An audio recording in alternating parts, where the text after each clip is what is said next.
اب میں آپ کو ایک حدیث سنانے چلا ہوں جس میں ایک عجیب نقشہ سامنے آتا ہے کہ یہ مہدی جب ظاہر ہوں گے تو کس طور سے ظاہر ہوں گے،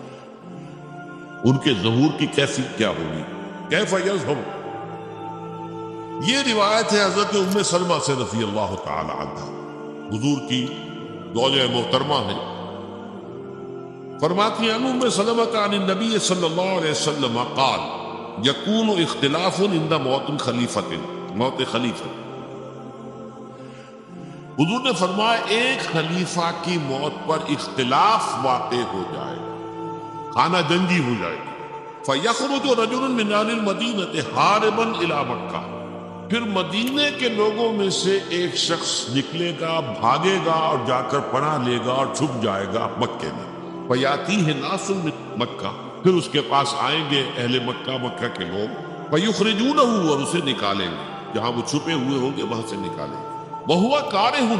اور وہ بالکل اس کو پسند نہیں کر رہے ہوں گے، نہ وہ خواہش مند ہوں گے کہ ان کو ہاتھ پر بیعت کی جائے، نہ وہ یہ چاہیں گے کہ وہ میدان میں آئیں اور ان کو جو ہے اپنا لیڈر مانا جائے، وَهُوَ كَارِهٌ فَيُبَايِعُونَهُ بَيْنَ الرُّكْنِ وَالْمَقَامِ، لیکن لوگ جو ہے پھر اصرار کے ساتھ ان کے ہاتھ پر بیعت کریں گے رکن اور مقام کے درمیان۔ رکن وہ کونا ہے خانہ کعبہ کا جس میں حجر اسود لگا ہوا ہے، اور مقام ابراہیم جو ہے، ان دونوں کے مابین جو یہ علاقہ ہے یہاں پر وہ بیعت ہوگی۔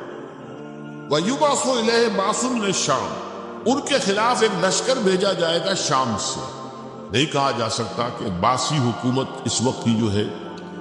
اس کی طرف سے کوئی مسئلہ اس طرح کا اٹھ کھڑا ہو، اس لیے کہ ابھی تو بہرحال باسی حکومت وہاں ہے۔ فَيُخْسَفُ بِهِمْ بِالْبَيْدَاءِ بَيْنَ مَکَّہ وَالْمَدِینَہ،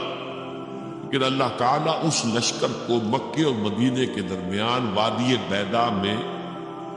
دھسا دے گا، زمین کے اندر پورے کے پورے لشکر۔ فَإِذَا رَأَى النَّاسُ ذَلِكَ، جب لوگ یہ دیکھیں گے کہ اتنی بڑی نشانی ظاہر ہو گئی، أَتَاهُ أَبْدَالُ الشَّامِ وَعَصَائِبٌ من العراق فَيُبَايِعُونَهُ، اب شام سے سارے کے سارے جو اولیاء اللہ ہیں وہ بھی آئیں گے، اور عراق سے جوک در جوک لوگ آئیں گے اور اسے بیعت کریں گے۔ وَيَعْمَلُ فِي النَّاسِ بِسُنَّةِ نَبِيِّهِمْ، پھر وہ عمل کریں گے لوگوں کے مابین، حکومت کریں گے اپنے نبی کی سنت کے مطابق۔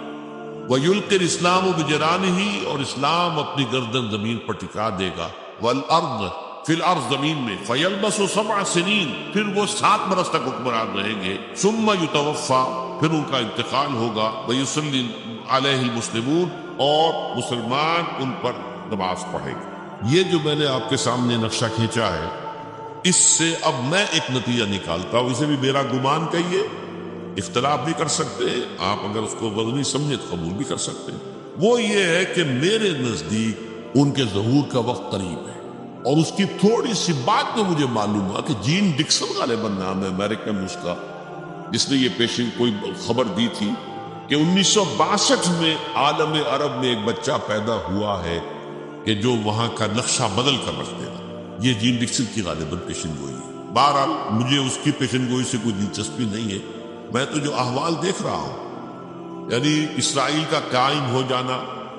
اور اس کے بعد اب یروشلم کا مسلمانوں کے ہاتھوں سے نکل جانا، اور اب گویا کہ وہ الملحمۃ العظمیٰ جو ہے تلی کھڑی ہے، کسی بھی وقت جو ہے یہ